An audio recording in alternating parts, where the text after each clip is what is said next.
All right, welcome to the Staylist. I am rock enthusiast Skylar Anderson. And I'm pop lover Sarah Alonso. This is the show where we bring each other albums and we dissect them song by song. The listener for said album will decide which songs will live forever on the Driving Staylist Season 1. We have done, this is episode 6, I think.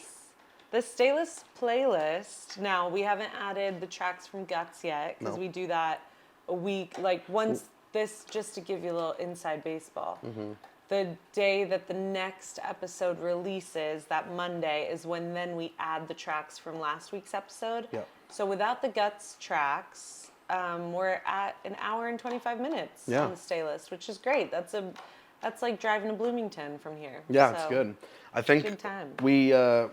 We started to say that the farthest that we really have to drive is about 13 hours, which is South Carolina. We decided that, I think at the start we decided that 13 hours was what we were going to have the playlist at. But now we've done 6 episodes and we're only at an hour and 25. And we added 45 minutes to the playlist without songs. That's right. So we're probably going to cut that time down a little bit, if I had to guess. But we'll keep it rocking and rolling for now. I think that we'll feel when it feels right.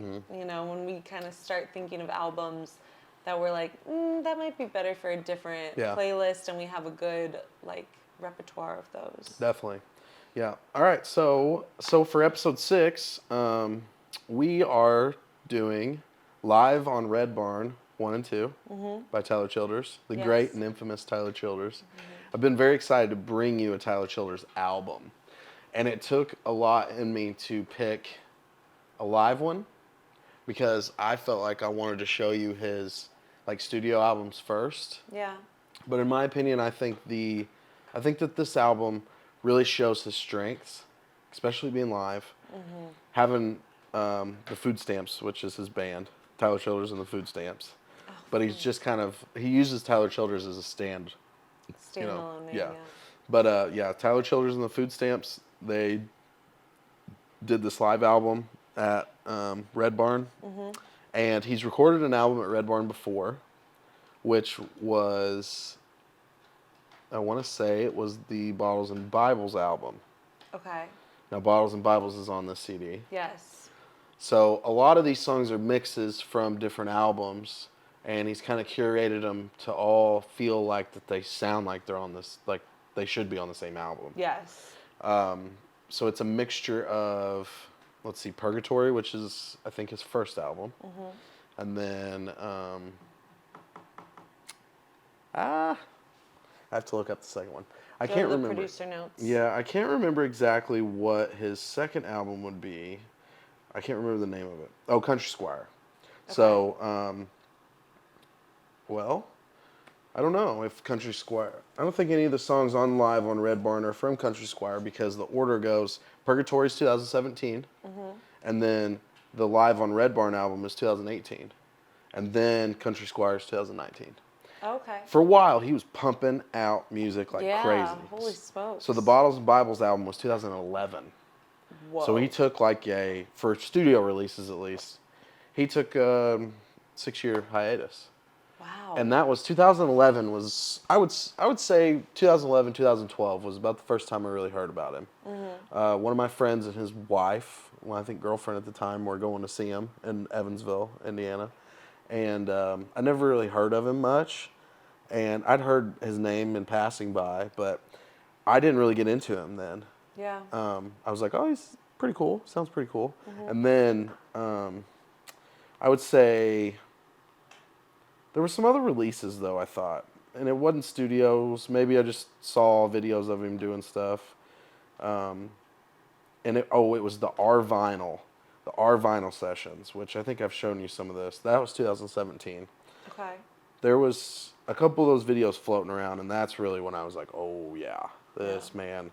It's essentially a black and white video. He's sitting in a room with a rug and a stool, and it's just him on guitar and singing, and he sounds insane. Wow. Sounds so good. And after that, I would say 2016, 17 was when I started really latching on. Yeah. And then that's when he kind of got back in the game and started producing the absolute shit out of some music. Well, dang, how lucky for you that right when you got into him, he was like, let me hand deliver I know, Skylar right? some music. I know. Yeah, but since then, since 2019, he's came out with 2 albums, and one I haven't even listened to yet. It's called Resting in the Rain. It's brand new. I mean, it just came out. Well, it came out in 2023, so it had to been December. Yeah. But it was right. I mean, it probably December Just a couple something. months ago, yeah. Yeah, it's actually only 7 songs, and it's only 28 minutes long. Whoa. It's really interesting. He's got some weird choices on music. Yeah, he's making choices. Yeah, because his 2022 album, Can I Take My Hounds to Heaven, is, if you look at it on Spotify, it is intimidating. It's 4 discs. It's like 29 songs. It's like 2 hours long. Oh my gosh. But there's really only 5 songs on the album. He did like 5 or 6 songs, and then did like 9 different versions of them. And like one's like a Hallelujah version, one's like a Jubilee version. You were showing me this. Yeah. That is an interesting choice. Well, I would say the Purgatory album and Country Squire and those albums, he was kind of living that outlaw country lifestyle of drugs and alcohol and all that. He was getting really into it, and that's what his music reflected, was all that stuff. And I mean, it was damn good music.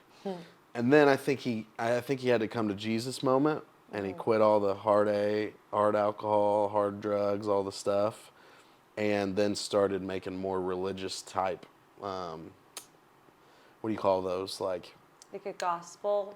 Yeah, but like you would hear in like a southern church, you know what I mean? Like they call them something like a hymns.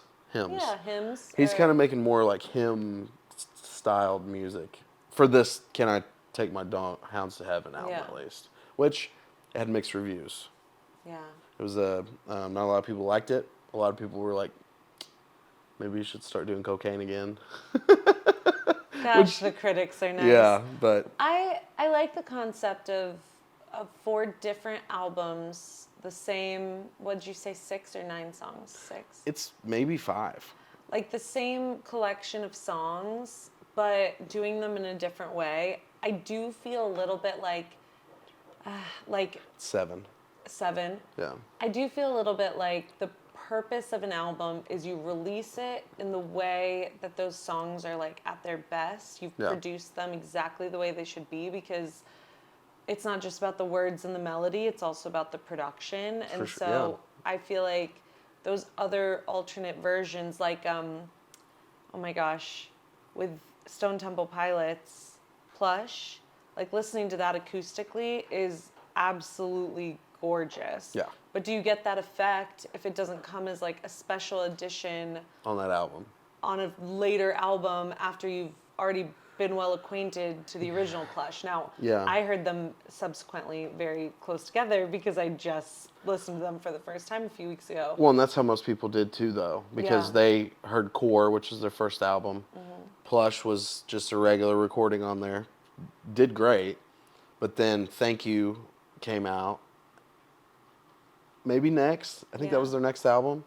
And then that's when they had the acoustic version on there. So they were already coming off of Core with that popularity, and people were still listening to Core. And then they drop a new album, they're like, oh shit, there's a acoustic version of this. And then everybody's like, oh my God, this is better. Yeah. So like it kind of, they piggybacked off of that for sure. But like, no, like what you're saying with this, it's weird to do Hallelujah version, Jubilee version, joyful version, joyful noise version. Like I just think as a listener, you would get a little bit fatigued by hearing the same words and the same melody over and over again, just produced a little bit differently. But I think it's an interesting concept that I never want artists to stop pushing the limits and taking risks. And so like, that's true. I do like that concept, but I think that there's a reason maybe it didn't work. Well, and he's an interesting cat though, because like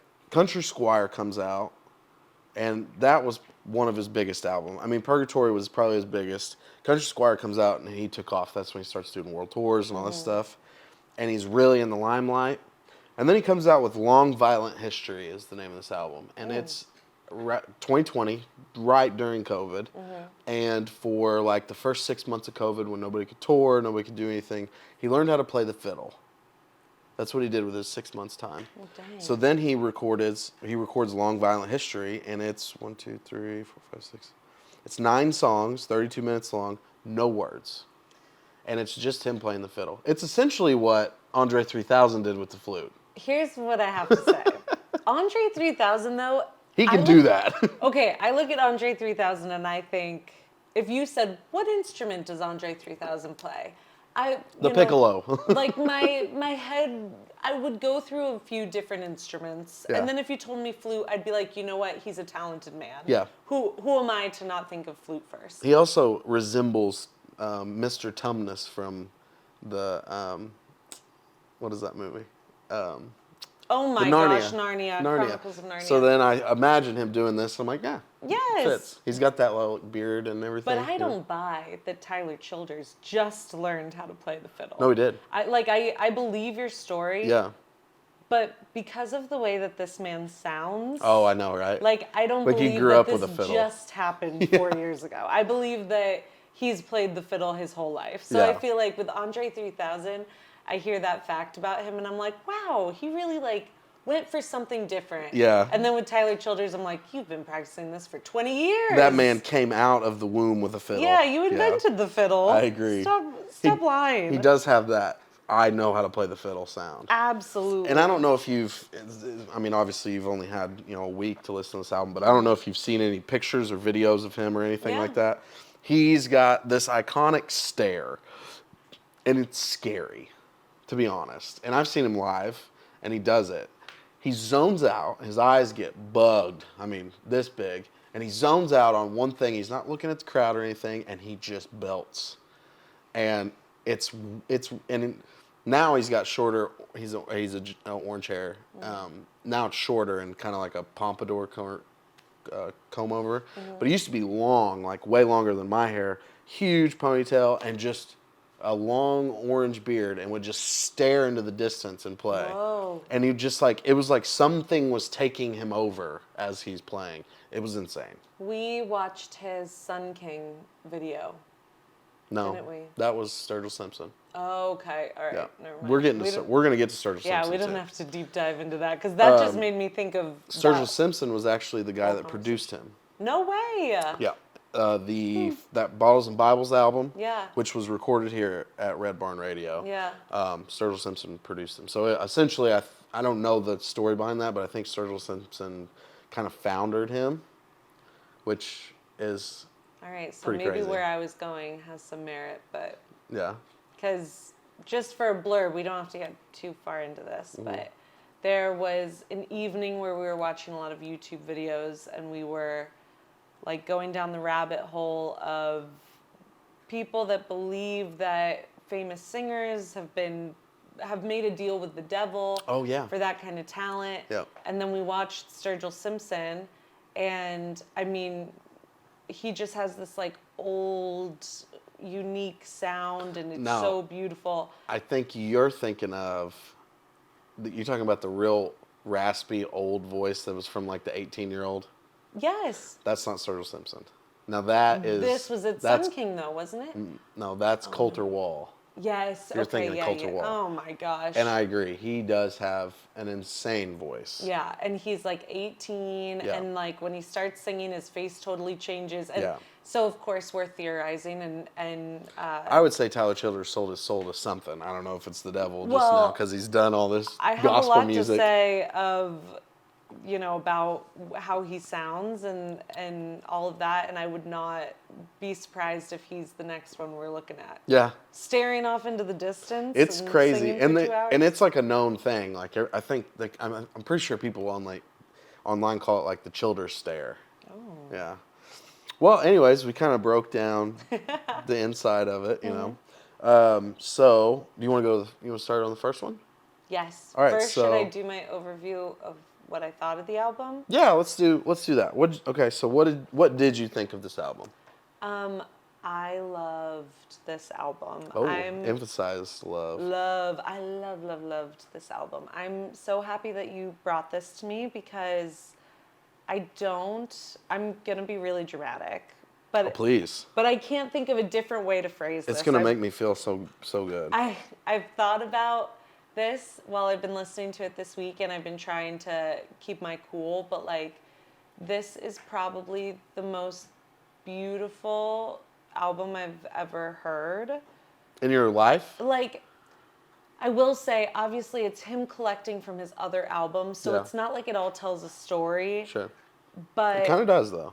But it almost like tells the story of the night that he recorded more, like because you can hear him like clearing his throat and adjusting the mic, and then he starts singing, and it's like no one else is there, and I think that is powerful in itself. Like the songs don't have to tell the story as much as like the exposition of where he is and what he's doing does.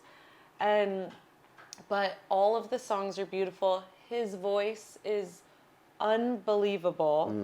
And I just have to say that if you are listening to our show because you resonate more with me and my taste in like the pop realm and you haven't listened to this album yet, please go listen to it because it was unbelievable. I really loved it. And this is the dramatic part. Oh, that wasn't the dramatic part?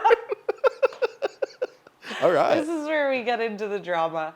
I love the music that I listen to. I listen to it over and over and over again to the point where like really meaningful songs like Taylor Swift's All Too Well like is, you know, that when I first heard it like really went through me like a knife. And now it's just like something I can sing and, you know, and not think about. I mean, I think about it, but it's not like affecting me the same way.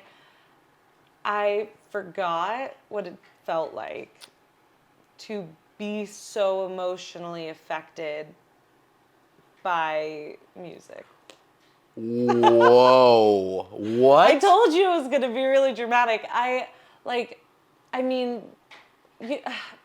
And by music just because of its beauty. You know, like when someone plays like a country song about like your dad and like that makes you cry, but it's not like that is impressive. Of course, like a song about like a little girl growing up, you know, like thinking about Butterfly Kisses, but like, you know, if someone's like, that's a tough let's one. listen to Butterfly Kisses or whatever, you know, it's what like psychopath does that anyways? But you know what I mean? It's no, like, yeah. That might make you be like, I can't listen to this. I'm like welling up. But this was like, just the way everything was coming together, I was really emotionally moved by it. Wow. And so I really loved it. I can't wait to go track by track. Holy shit. We have 8 songs, by the way. So, I know. I mean, you can pick 8. Just let me know.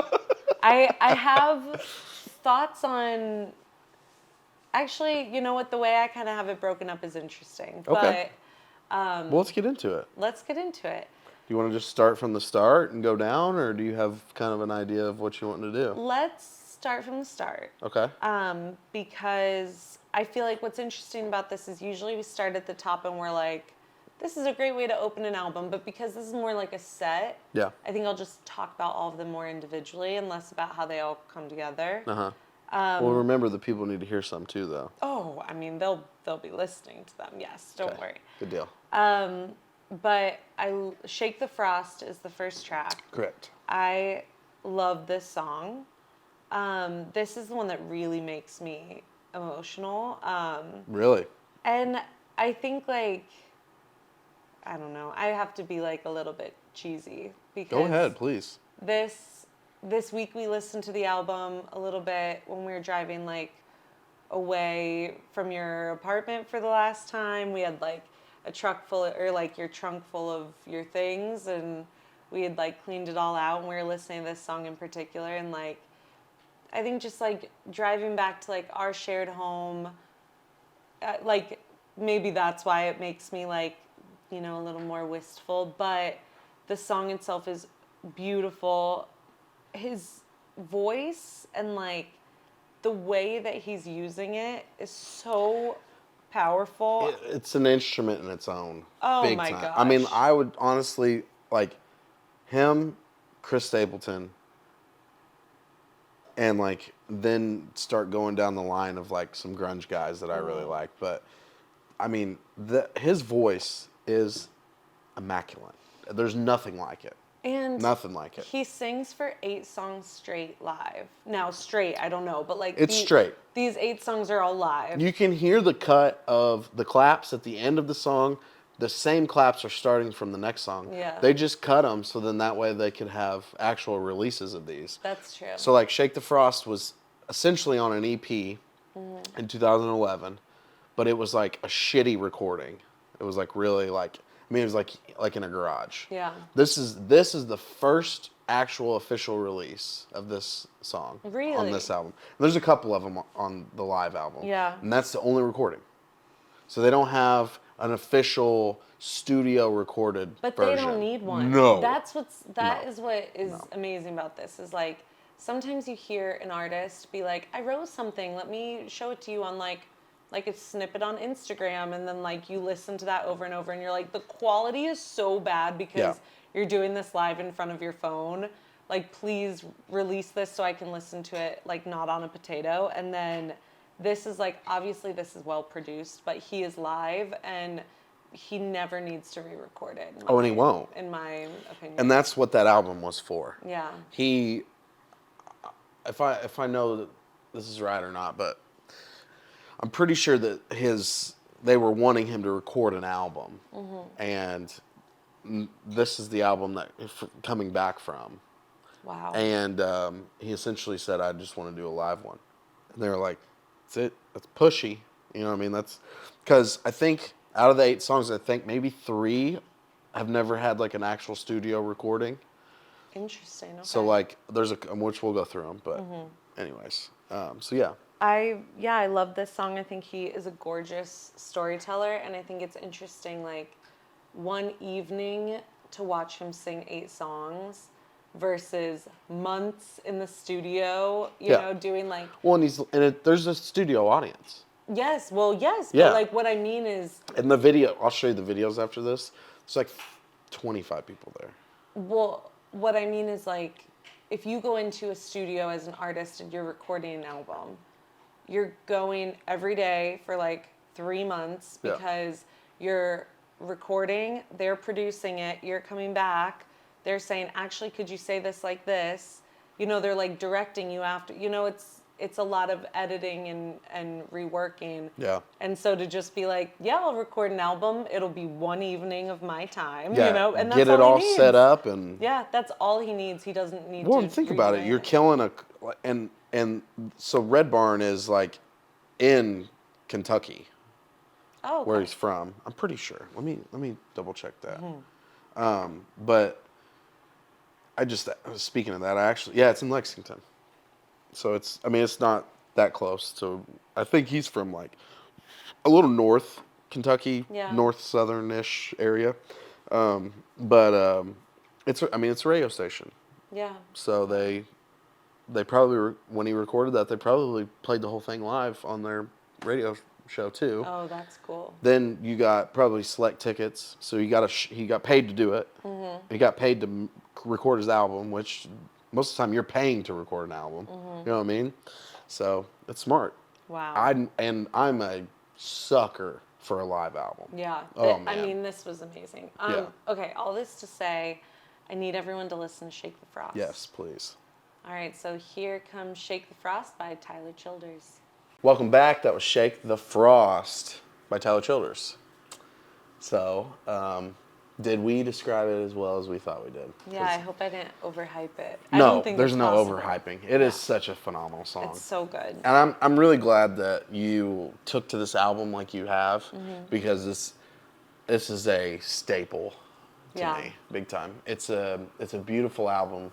There's not a song on here that I couldn't listen to over and over again. Yeah. So whatever you choose, I mean, I know that I'm jumping ahead here, but whatever you choose on this album, totally fine with it. Okay, I'm happy to hear that. So next is Dead Man's Curve. Okay, so Dead Man's Curve, when I first listened through, it didn't jump out to me. And then I found myself thinking of that melody more and more, like in my day to day. Yep. And then I went back and listened to it, and I was like, It's God, a this fucking is good song. So I have just a couple of notes.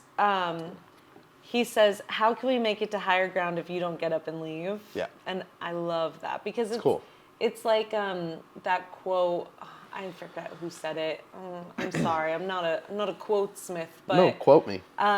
it's like that quote where it says, "A ship is safe in the harbor, but that's not what a ship is built for." Oh, Which, like, you that's know, cool. have you ever heard that? No, I haven't. That's one of like my favorite analogies for like kind of trying something new or like stepping out of your comfort zone, because like, of course, in your comfort zone you're safe, but that's like not what you're made for. So like, how can we make it to higher ground if you don't get up and leave? Like, that all is very reminiscent of each other.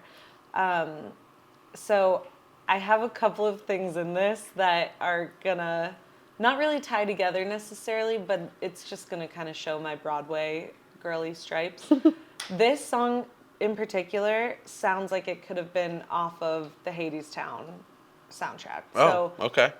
For everyone who doesn't know, Hadestown is a Broadway show that won multiple Tonys, including Best Album. Who's Tony?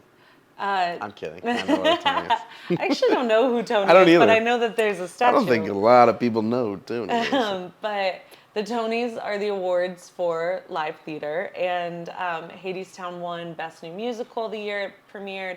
It won Best New Album, which is just like, or Best Cast Album, or whatever the category is called. Mm-hmm. And it just like swept all the big categories. Yeah. And it was definitely in it with like other big shows at the time. And so, and I've seen it a few times, and it is unbelievable. It's so cool.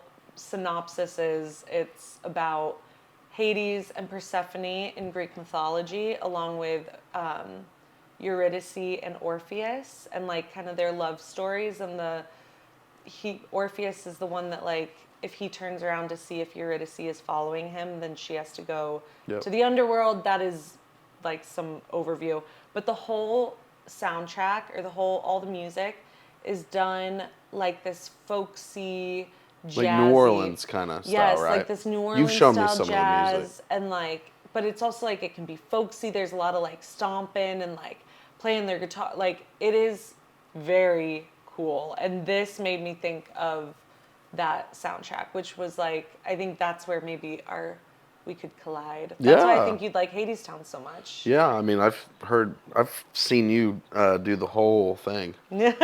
You showed me song for song, and I think you did the whole dances and sung every song. I'm trying to save you money. Now you don't even have to see it. You saved me thousands of dollars over the year, or over, the time of doing all these plays for me. Thousands of dollars. So. But I do agree. I think that line is cool. How are we going to make it to higher ground if you won't get up and leave? Yeah. And I think that it's, I mean, I don't want to stomp on your feet here if you're going to say this too, but like the next chorus is, how are we going to get to the shore on time if you won't keep afloat? Mm. And then the following chorus after that is like,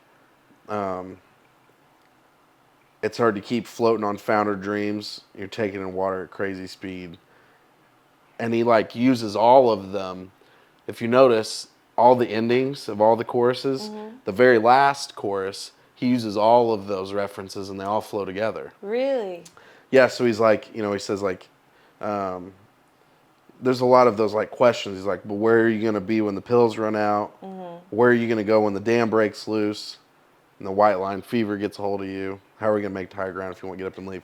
But then at the very end, he says it all. Like, he says like, where are you going to go when the dam breaks loose? White line fever. How are you going to get to higher ground? You won't get up and leave. And it's hard to keep floating on founder dreams. You're taking water at crazy speeds. How can we get to the shore on time if you don't? And it's so it's like he's explaining each one in different ways. Chorus 1 and chorus 2, and then chorus 3. All of them flow together, and they're one complete like thought. Yeah. It's like, it's pretty cool. That's really cool. And that's one thing that, to be honest with you, I noticed from listening to this album again now, knowing that we were going to dissect it. Mm-hmm. So like, I never really put those together. I'm like, oh, he's repeating 1 and 2. that created 3, but it's a whole new phrasing, but he's using the same like endings. It's Yeah. really neat. It's really cool. Because okay, so when I first wrote this down, that line was like from my first listen, and I was thinking of it as like, I feel like in music I always default to it being about a relationship, and then in like re-listening and diving deeper, I can see like what they're talking about. And in this, like, how can we make it to higher ground if you don't get up and leave? I think the we in it made me think of like a relationship. Like, if you're trying to like grow in your relationship, but you won't grow with me, like, you know, like I picture him like talking to someone and being like, if you don't get up, how can we like grow? Yeah. But then, in obviously re-listening, it's way more about like addiction. Yeah. And he's like talking to himself. And I think in layering it that way of like saying it separately, and then saying them all together at the end, it's like the pleading that you do with yourself, the pleading that you do with someone that you love that's an addict, to like kind of repeat yourself. Like, And I think that that's what it is. really, I think you it don't think is. it's to himself. I think it is a relationship, and I think it is addiction. I think it's both. I think it's more of like someone that he is in a relationship with at the time is in an addiction, and he's trying to get out of it. Yeah. But then if you're with somebody that's, addicted as well, then they're just going to keep pulling you down. Yeah. So I think that that's more what this is like, how are we going to keep afloat if you don't want to come to the shore where I'm going? Yeah. Then how am I going to keep afloat? And Yeah. I mean, I think the reason why I That's think that so is true. because the opening line is, "You can go to hell, my dear. You'd probably like it better there." Yeah, I mean, that's pretty damning yeah. evidence. I mean, and then literally the next line is, "With all them boys who thought they could make it, dead man's curve gonna lay them down." You know what I mean? He's just a fucking wordsmith. I know. 1000%. It's beautiful. So I would like for everyone to hear Dead Man's Curve. Please. I will also just remind everyone that if you're listening on Spotify, you can also, after this show, go listen to the Hadestown Original Cast Broadway album. But I'm not going to put that in here. But that's just something that I think is interesting. And I think you would find the connections there too. But this If you ask her nicely, she'll do the dance too. not tonight. I'm all Say please. I'm all cuddled up. It's so cold here, but for all of our 10 YouTube viewers, maybe another time I will do the dance. You never know. It might be 100 now. But this is Dead Man's Curve by Tyler Childers. All right, you just heard Dead Man's Curve by Tyler Childers. Yes. We are coming into song 3, which is Charleston Girl. Charleston Girl.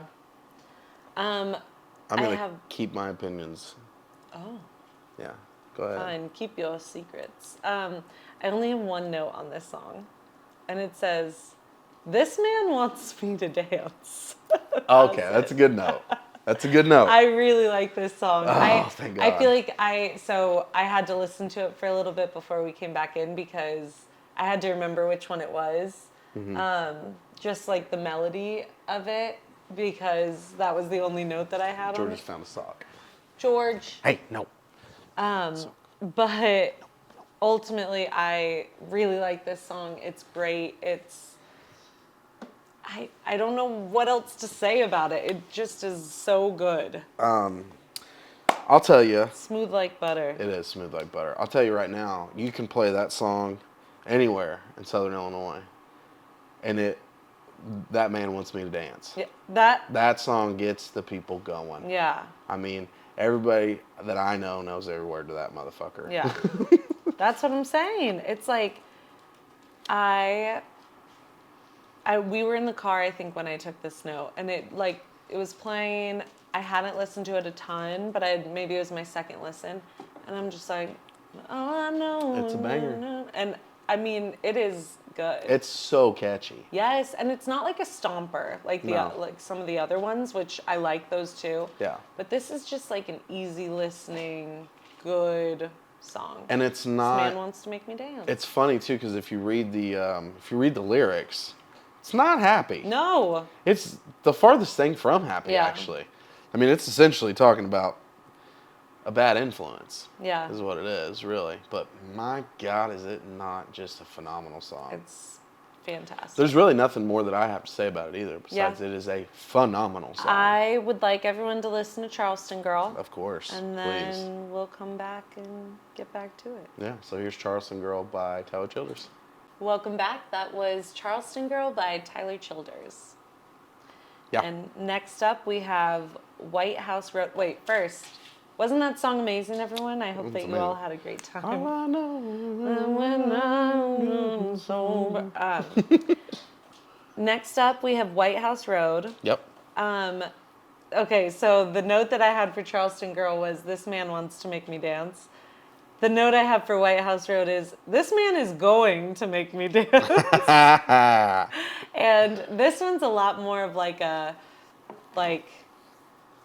you're like stomping and clapping and everybody's like dancing around, and I don't know, it just, it's low, it's soulful, but then it comes back. It's fantastic. And so I will say White House Road was the single for Purgatory. Really? Okay, Yep. I could see that. It was, at one point in time, probably the most popular song in the world.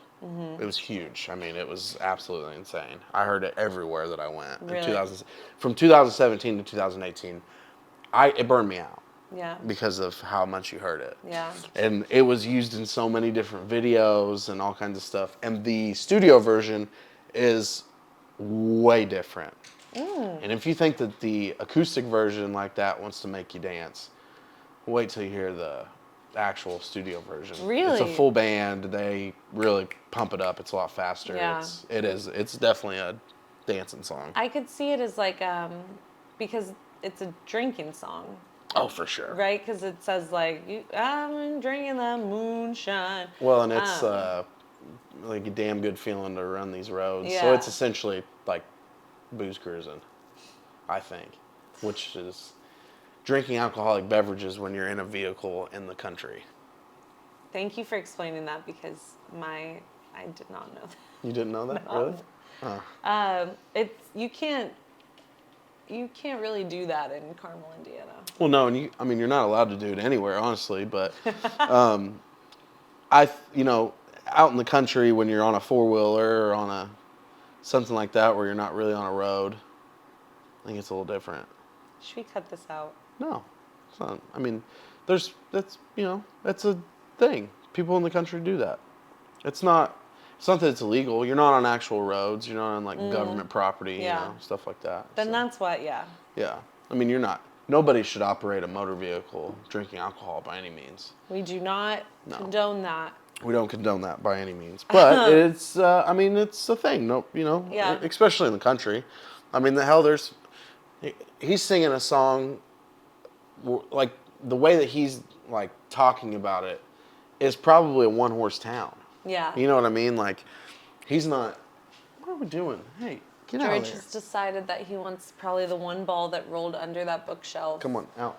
3 months ago. I don't even know how he got back. Oh, there.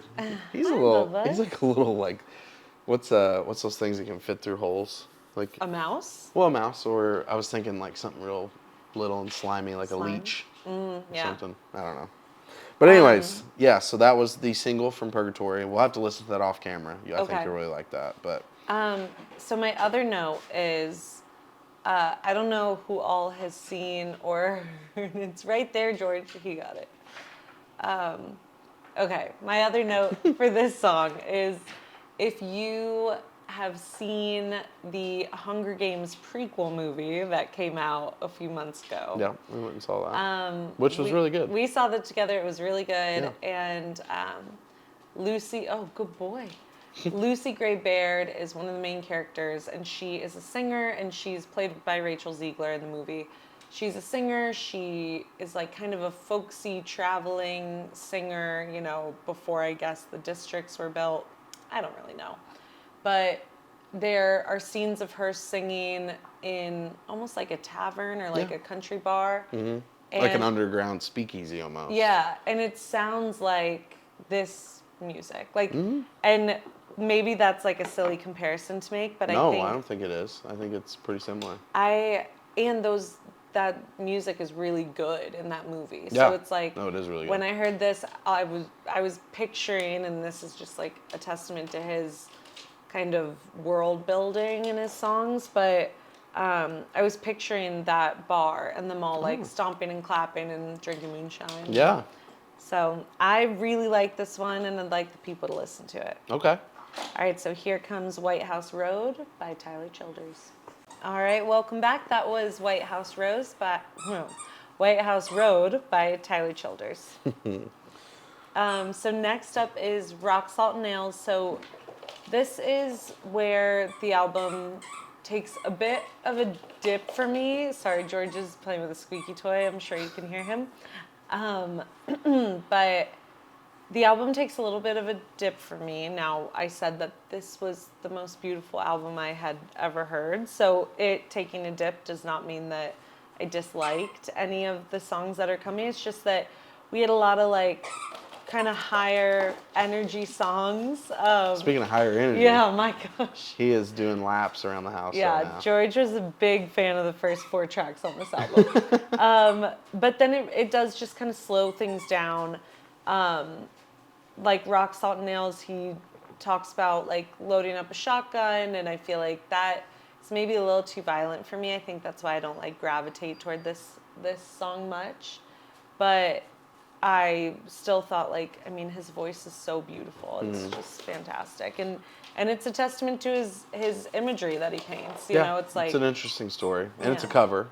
Yeah. So So that's the one and only cover on the album. So who sang it originally? Utah Phillips.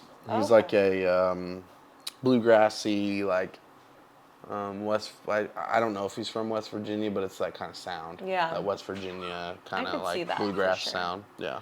I think it's a very unique song. I do think I'd like for people to have the opportunity to listen to it. Yeah.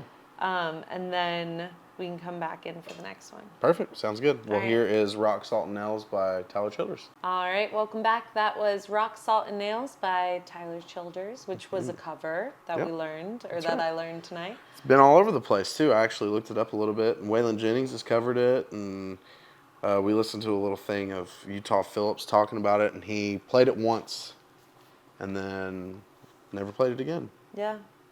Interesting song. It's really interesting. Yeah. And I feel like his perspective on it makes me appreciate it even more. Yeah, he was on a U-boat coming back from a war. I don't know if it was, I'm guessing it would have been Vietnam. Vietnam, maybe? Yeah, and he wrote the song because he didn't, it was a love song, but it was like how did he say it? It's like a very harsh and angry love song. And Which I did not take away from. No, and I think that, and he said the reason why I didn't play it anymore is because the person it was about was still alive, which is, when we listened to that was from 1984. Yeah. So that's why he said it didn't feel fair to play it anymore. Wow. Which is interesting. That's very It's a cool interesting. Okay, so the next song is Coming Down. This one's a little too slow for me. Yeah, it's really slow. It's slow. It's a good song, but it's really slow. It's good. It's intentional. It's it's beautiful, but it's just a little too slow for me. I don't have much to say on it. Honestly. I actually want to, now that we're looking, I kind of want to see if that is a cover. Coming Down? Yeah, I don't think it is. I think it's his original. It's still his. I think it's his original. John R. Miller released a version of it, which John R. Miller's really good. I think you'd like him a lot. I don't think we'll cover him on here, but I know a couple of his songs were really, really good. So that's good to know. Similar sounds, things like that. Yeah, from here I definitely want to explore more people in this genre. I'll tell you right now, and Jade Money, if you're out there listening, that's the man you want to talk to for exploring this genre. Yeah? Yeah, he's definitely got his finger on the vein of like Americana style music. Like folksy Americana. All right, Jade Money, I'm giving you a call this week. Yeah, he's got you. I'm gonna get your recommendations. Yeah, it'll be a 4-hour conversation. Okay, so the next song is Follow You to Virgie. This song is so sad. Yeah. It's we were It's so sad. we were kind of hypothesizing that it's about his like losing his mother. I think, let me look that up real quick, because I think that I'd heard this in passing by maybe, and I want to say it was about his grandma, but that might be wrong. Let's see if we can find exactly what it was here. It like basically. I mean, it's one of the saddest songs I've probably ever heard. Oh yeah, it was about a grandmother. It's not about his grandmother, but it's about his. There's a line in the song. It's like something about Cody. Yeah. Can't you hear Cody or something like that? Oh yeah. And I think it's about the passing of Cody's grandmother and Tyler's memories of their younger years. So like I'm guessing Cody was like one of his really good friends. Yeah. And she was probably around all the time. And because it paints a picture of like, we're all older, but when we were young and we were like getting into trouble, yeah. he says like, in her eyes we were saints. That is like exactly what I think of some of like my friends' parents when we were kids. Oh like, yeah, me too. They just thought we could like do no wrong, and they were so wonderful to us, and we were making mistakes left and right. And I think, people talk about like, it's interesting because I was thinking about this before we had discussed if it was his mom or his grandma.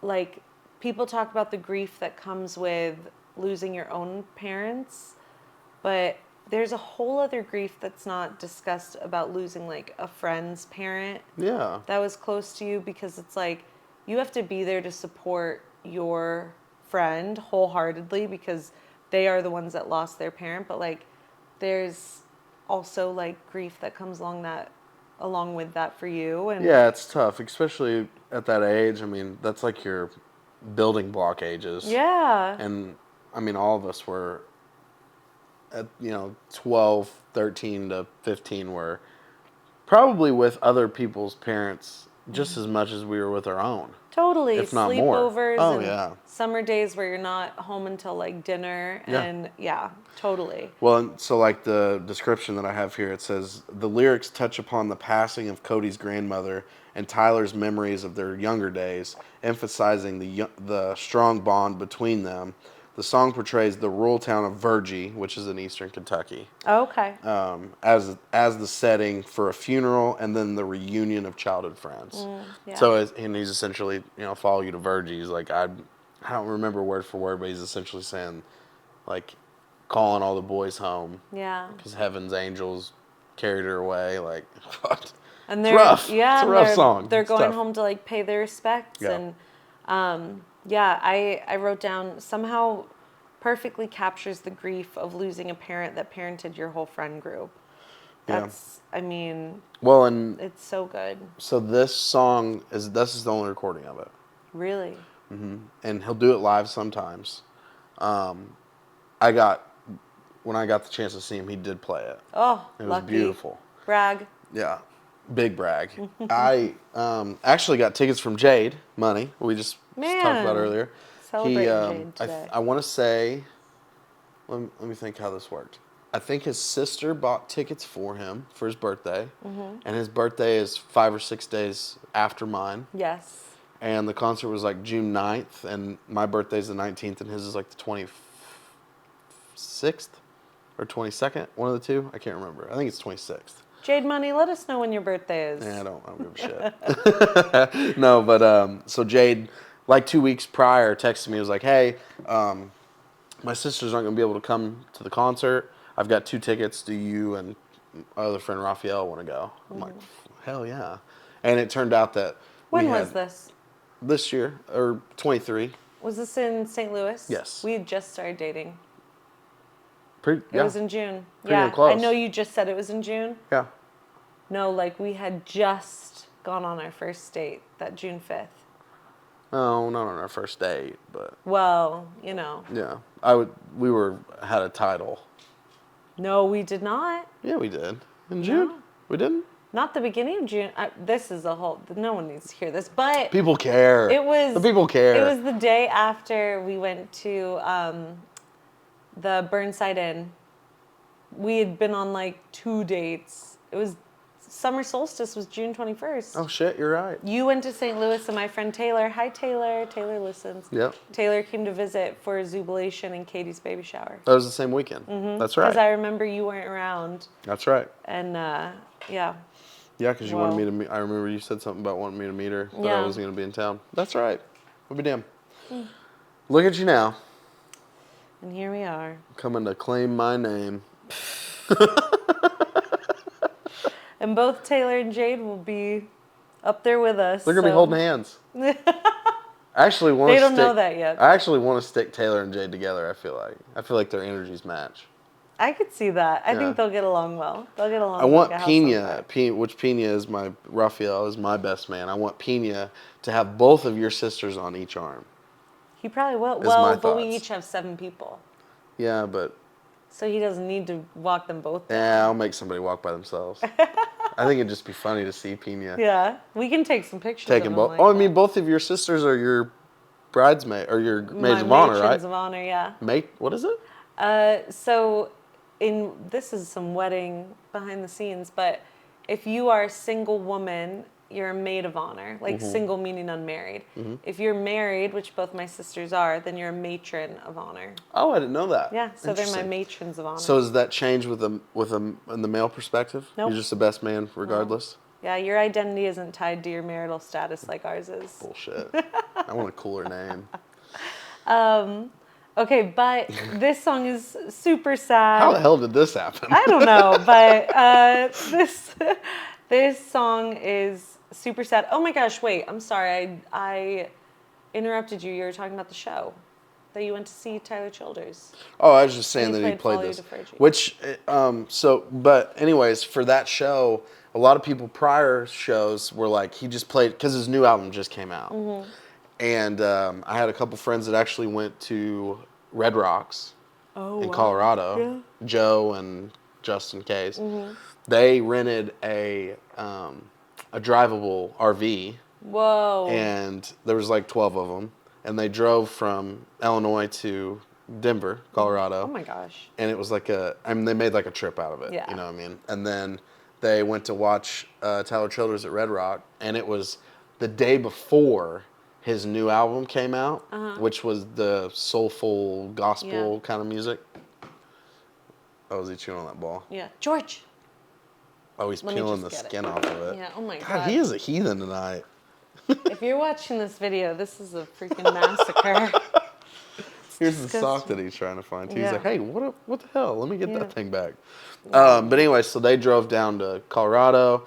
They got to see him at Red Rocks, which bucket list for me Yes, is Red Rocks. I know. I need to go to Red Rocks. I don't even care who it is. Mm-hmm. I don't care. Take me. Kids Bop Live, we're going. Yes, sure. I don't want to go to Kids Bop Live. They still do that? You Kids know Bop? what? I only know that because we were looking up that Tyler Childers was coming here Yeah. to Ruoff, and it said Kids Bop Live is coming there Holy soon. shit, they still do those Yeah. albums, huh? I bet they're on like Oh, yeah. 140. They'd have to Oh, be by now. yeah. They did 5 of those a year. So anyways, they only got to see like 2 or 3 of his like really popular main songs. And the rest of it was the new album. Oh, wow. And they were kind of upset. Yeah. Which I would be too, because I hadn't heard any of it yet or anything. Well, and I feel like Red Rocks just feels like a venue where you should be doing your Yeah. hits. Like the For ones sure. that people know, but For sure. who am I to say? But it is very sad. Yes. I would like for everyone to still listen to it, though. If you're not in the mood to cry your little eyes out, skip it, and you'll come back to hearing us welcome you back in. But Don't skip it. Listen to it. don't skip it. Listen to it. It really does not. Let it teleport you back into the days of when you were 10 and 12 and riding your bicycles and Yeah. and razor scooters around with your friends. It's a good little time. Yeah. Enjoy yourself. Just if you are gonna cry and you are in your car and you're driving, at least wipe your eyes so that you don't crash. Exactly. Yes. Keep your wits about you. But this is "Follow You to Virgie" by Tyler Childers. Welcome back. That was "Follow You to Virgie." Probably the saddest song on the album by Tyler Childers. And next we have Bottles and Bibles, which is also very sad and arguably sadder. I think it's sadder. Than actually. Follow You to Virgie. That's why I said might be the saddest. Yeah, because we were gonna hit you then with Bottles and Bibles, which essentially is about like a pastor that went through that whose partner, his wife, left him, and now he is drinking and like can't lead the town spiritually. Well, and I think that it kind of starts off as like, I don't know if the divorce I don't know if his wife has left him at the start of the song. Okay. I think that it's the preacher is drinking again. And then the next like lyrics are kind of more leaning into the aspect of his wife leaving him, maybe because of his drinking. Oh, that's an interesting take. And instead I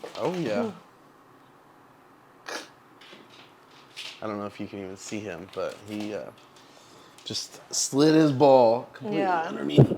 George usually sleeps during this show, and tonight he has ample energy. Yeah, right, he has dude. Lots of energy. Calm down. And he really wants us to throw the ball for him. He just honestly bit me pretty hard too. Oh, hon. He's just trying to get his ball. He's fine. Yeah. But yeah, so no, I think that it kind of turns into the drinking has caused the split. Yeah. And then he leans into the drinking harder. Yeah. And then he can't like lead the town spiritually. And so it's kind of like begging, like it says, "Oh Lord, if you care, send a spirit down here because the preacher's been drinking again." Yeah. It's almost like asking for someone to come and lead them or to help. Well, it's almost like the what do you call, what's the like term when it's like people sitting out in the pews are like the parishioners? No, and clergy. You're Catholic, so you might not know this term, but it's like the Congress, not the Congress, but like I don't know. I have to think about it, but like a preacher would say, like, as I speak to the. Oh, not the clergy? No. Okay, hold on. It'd be like a term of like, essentially like everyone that's in church that day. It's not Congress, but it's like. I don't know. I can't think of it. Oh, congregation? Yeah, congregation. There you go. Yeah, congregation. So it's like the congregation knows that the preacher's been drinking, but they don't want to say anything about it. It's like, so they're praying. Like, yeah, and then an inevitable ending to the song. Which, do you want the people to listen to this song?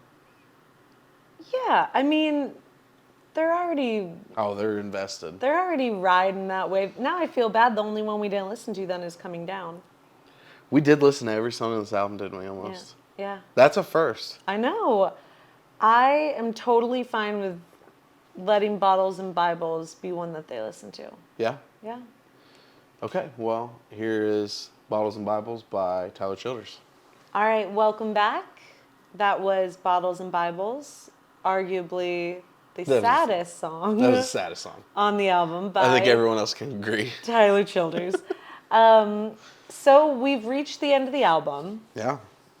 All in all, I really loved it. I'm really happy to have been introduced to a new album that I love. Yeah, me too. I'm glad that you took it this way. Yeah. I'm glad you enjoyed it a lot. And a new artist that I'm very invested in and will definitely be exploring more of. That's awesome. And I think that your reaction to this album is going to alter my upcoming picks. Okay. That's what's kind of fun about this is it is like a living, not a living document, but like a living show. It kind of lives and breathes with us. It's not, for sure. We don't have anything planned. So. Well, I mean, I do have 4 or 5 albums in the bank that I was wanting to do, but now from like your reaction to this album and knowing how much you liked it and how much you liked each song and stuff, that's going to change my next picks for sure. And what I mean, and you'll see like what I choose for our next album. Gonna switch it up. I might not have chosen this if we hadn't listened to this one. And I was like, oh, actually, this makes me think of you. Blah, blah, blah. But I'm getting ahead of myself. You are. Let me start by saying the amount of songs that I've chosen to go on the album. Oh my God, I'm very interested in this actually. So I have chosen, drumroll, 4 songs for the Staylist. Wow. That's 50% of the songs. Only 4 though? I know, but I'm really surprised by that. For as many as 7 out of 8 songs we listened to. I know, but that's the thing is I think that this is a beautiful album. Yeah. There's for the car, it's not all of them are for the car. No, for sure. But it is beautiful. I wanted everyone to hear it. Yeah. Because I mean, really and truly, the only one I had no notes on was Coming Down. Yeah, that's the only one we didn't listen to. Yeah. And to be honest with you, when we when we decided albums last week, I mean, maybe the listeners just listened to the last episode, but for you, that was a week ago. I was nervous about this album. Really? Yeah, I remember I said, like, I don't know if this is going to be a good choice. I don't know if it's going to be a good choice for the car, but I'll let you decide that. Okay. So I'm glad. All right, so I think Ann, your friend Ann, said she was going to be the gatekeeper of all of our picks, right? Did she not text us one time? Oh, yeah, she's going to write them all down. I really want her to figure out, because I have not been keeping up. The first episode I did like a little pie chart, or not a pie chart, but like scoreboard. I think I'm winning. I'm choosing more of your songs. Yeah, I think I'm winning. It's not a battle. I think you're right, although you chose a lot from Plastic Hearts and a lot from Guts. I did. I think I'm winning though, because I'm pretty sure you've done 8.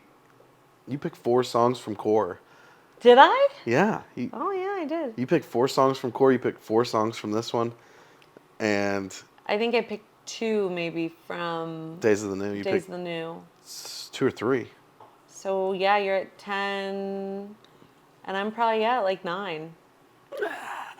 It's not a competition. But it is. It's not a competition. But it is. It's about coming together and building the best Staylist we can. Staylist playlist. So here are my choices. Hashtag Staylist playlist. Yeah, that's a good one. That's nice. My choices in order as they appear on the album are Shake the Frost. I knew that one was coming. Great song. Dead Man's Curve. Okay. Charleston Girl. Yes. Good. And White House Road. Oh, all 4 right in a row. Yeah. That when I was talking about like Rock Salt and Nails being where it takes a dip. Yeah. Like, and we've discussed this before on the show, but when I think about driving in the car, it's very upbeat. Yeah. And those are 4 very upbeat those songs. 4 come right out the gate. They're high energy. Shake the Frost, though, I would say, is not very high energy. Yeah, but Shake the Frost, I think, has its place. Like, for sure. I just couldn't leave it behind. It's so pretty. It's a good choice. They're great. All 4 great choices. Thank you. Absolutely. So those will go on the Staylist next week. Permanently. Gosh. Driving Staylist. And I'll tell you guys right now out there, I love that you guys are listening to the show. I love it so much. Yeah. But what I don't love is that you're not downloading this playlist. I mean, we've got a couple. I think we've got 10 or more, something like that. Because we can see how many people listen. And I to the know show. that there's more than 10 of you out there listening to the show. Yeah, so. we're making it so easy. We put all the songs in on the Staylist. Yeah. And actually, like, I add my picks, you add your picks, so then you can even see who chose them if you missed that episode. Yeah, it's true. And we usually try and wait a week too, so that way it doesn't spoil the episodes. Spoilers. But I will say, in bad news, we did get an email probably a week or 2 ago from Spotify saying that they are going to be discontinuing their music plus talk feature, which is what you're listening to now. Sadly, we won't be able to play the full songs on the episodes anymore. So I think that we're kind of knowing over some tactics to figure out how to change that or what to do. And honestly, this kind of popped into my head. We're making a playlist. Yeah. Maybe the playlist is, the episode comes out on Monday. Maybe the songs go on Monday. Yeah, that's true. And it's like... So then you can just go to the playlist. You can listen to the ones we chose. Yeah. And I also think, like, And if you guys have any ideas out there of what we could do, please share them. yes, because right now the format, as you know, because you're listening, is Yeah. we talk about a song, we intro the song plays on Spotify, so the artist gets those residuals Yep. or royalties or whatever. And then it comes back to us, we talk about the next one, and it's kind of segmented that way. Yeah. What we will have to go into. But this isn't until June, though. Yes, this isn't So until June.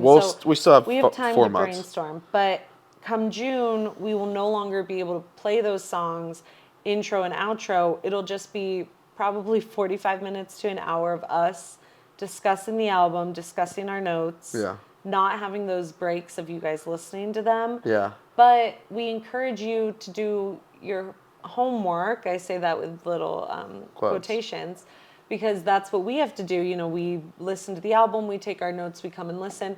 Not that you have to take notes, but refresh yourself on the album, listen to it for the first time, and then come hear our takes, and then... Well, and I think you can do that in either way. I think you can either listen to it beforehand, or I think you can listen to it after as well. Totally. Because then, yeah. like the thoughts of what we have to say are kind of in your head, and then that way you kind of come out with what we've said, and then you also get your own opinion after you've listened to the album. Like, you know what, I did agree with what Sarah had to say, but, maybe this, and this. Yeah. And that's kind of what we're really trying to accomplish anyways. I will say, and maybe we should listen to this show, but I listen to Las Culturistas. Yeah. And Which when they they reposted our story on social media, on their Instagram. Snapchat, or on their, Yes. not Snapchat, Instagram story. Yes, it was so nice. That was really cool. I love them. They are one of my favorite podcasts. I highly recommend. But that being said, Besides your own, though, right? besides the Staylist, of course. It's okay to like other shows than ours. You're not making it feel like that. Yeah. I like a lot of other shows besides ours too, so it's okay. But so when Taylor Swift came out with Midnights, they kind of took that track by track, but they didn't play any of the music.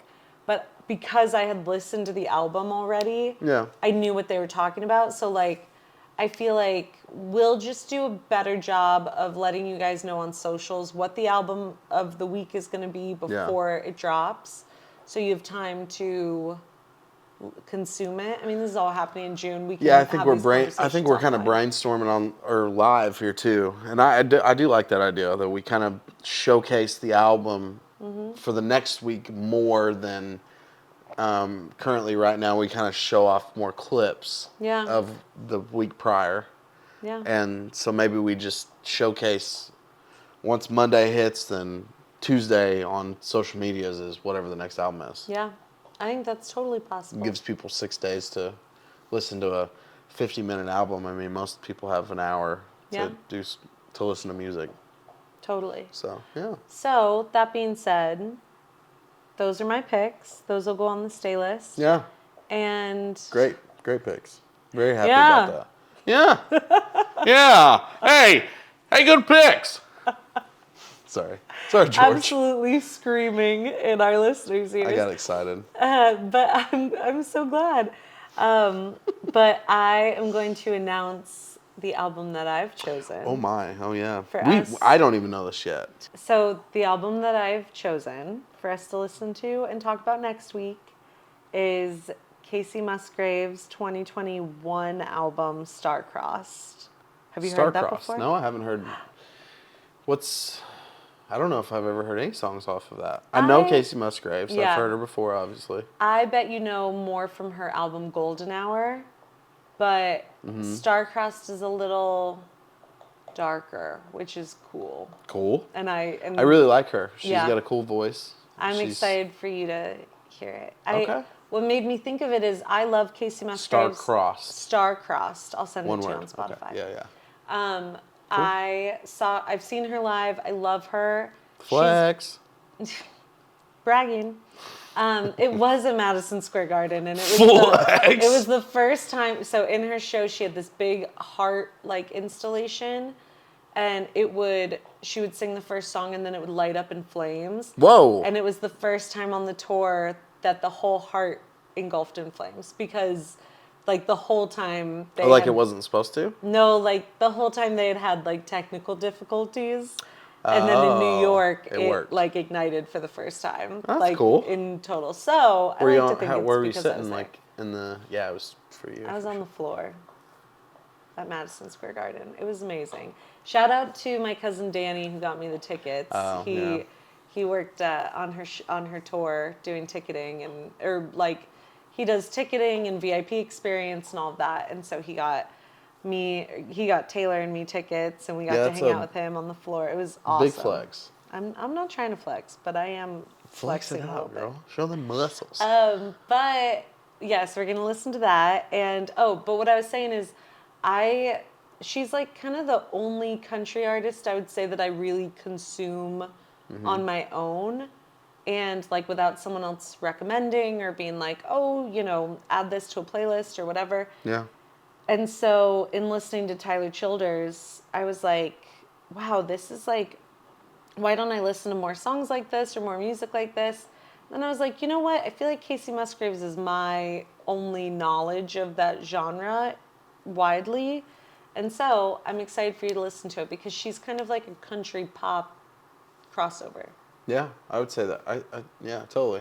I know a little bit about her. Yeah. Yeah, I remember when she first kind of came out, and what's the one song about?